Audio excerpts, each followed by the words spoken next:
For 46-year-old Elizabeth Alexander, a Yale professor of African American Studies, the chance to give the inauguration poem next Tuesday is in part the realization of a dream more than 40 years in the making. I have a dream today. She was barely a year old when her parents brought her to the Lincoln Memorial to hear Dr. King speak.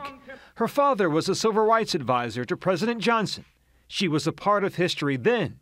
She will be a part of history now. Throughout the years, that became a very important and iconic story in our family, a way of saying, this is what you do when you think that things should be better for other people. You act, you work, you serve, you march, you do and contribute what you have to contribute. She becomes only the fourth person to read a poem during a presidential inauguration. The last poet to have this honor was Miller Williams, who read for President Bill Clinton's second inauguration in 1997. Who dreamed for every child an even chance. Maya Angelou at his first in 93.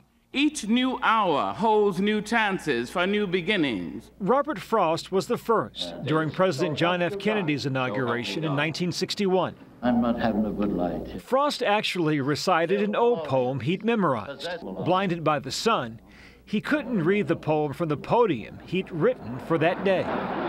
This was to be a preface to the poem I can say to you without seeing it. Speaking of Frost, what's your backup plan in case something goes wrong on stage on Tuesday? I will have many copies tucked away. With 5 books on poetry, a Pulitzer Prize nomination in 2005, Alexander says the inaugural poem is all but finished. What will be your job that day? What are you hoping to accomplish?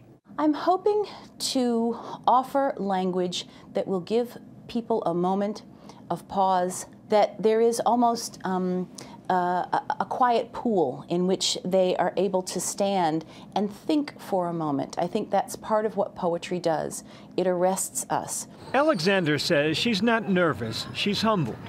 And next Tuesday, she hopes to create a visual image with words that will capture this moment in time.